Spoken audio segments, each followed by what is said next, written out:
Joey, off you. Alright, hey guys, how many of you people know how to flowboard or how to bodyboard? Alright, some of the people that know how to surf, wake surf, skateboard, and snowboarding, it's just like flowboarding. So I've been doing bodyboarding and flowboarding for about a year now. I know a lot of tricks, been taught a lot from a lot of my friends at the water park. A lot of tricks I can do is I'm able to do a 360, which I'll show in about a second. By doing that, it takes a lot of effort into doing it because it may look simple. When you are doing the 360, you have to put both your hands down so you can keep yourself stable. And when you do that, if you do not put your hands down, your board will just all of a sudden start shifting around, and then you lose the board because the water will just snatch it and tear it out from right from under you. That's not a lot of fun. And another trick you can do is what I just did, is you can throw the board out in front of you and you can catch it.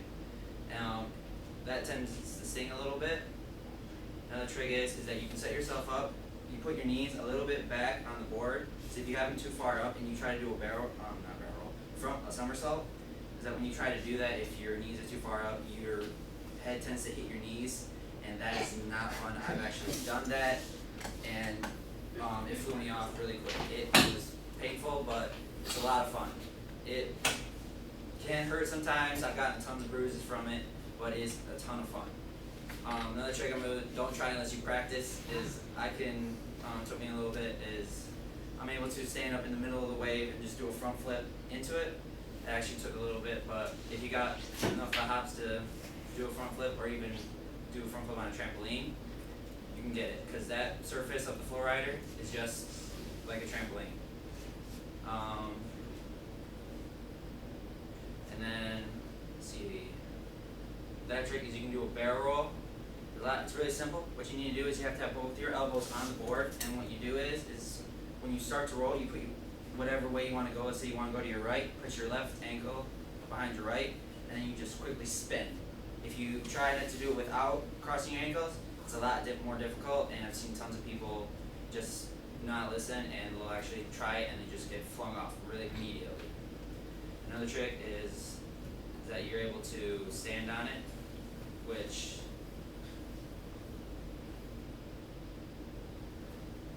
standing on it actually took me a little bit to get, because standing on that board is a lot more difficult, because it is not like a surfboard. It's actually just trying to balance your way out through a whole board and actually balance yourself out through the wave. Now I'm going to show you how to do surfing. Surfing took me a little bit longer to get because it is a lot more balance oriented, because if you shift your weight too much at all, you will fall. So when you are out there, it took me a long time to carve, but actually I found carving actually easier to make it so I could balance myself. And when you are starting to carve, it's just like, you see how a fish swims? Just like that. The front doesn't move, the tail is all that moves when they swim. That's basically the entire premise of it. Your front foot does not move, your back foot is all that moves. It's just a pivot point, just like that. So when you are starting to just move around, it's just shifting your weight between your heels and your ankles. A lot of people think that the flow rider, it hurts just because of how powerful it looks. It don't hurt unless you land in some of the spots, like up here at the top and down here on the sides. Those are only points that really do hurt.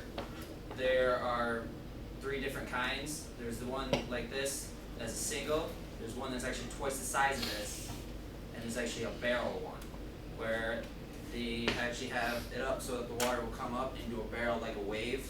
I really want to go and see one of these because I haven't been having a chance to ride one. I plan on actually seeing if I can. It's just like if you go to the coast and you see those wakes and waves, it's exactly like that. So it's a lot of fun, and I highly recommend it. A lot of the under here, you can see right here where the motor is, it takes about 40 horsepower actually to get the whole wave up there. So it takes a lot of power. It goes about 60 miles per hour. That's how powerful the wave is. And the double is about twice that, and the barrel is about 120. So it takes a lot of horsepower to get the weight to go. And that's my informational speech. Cool.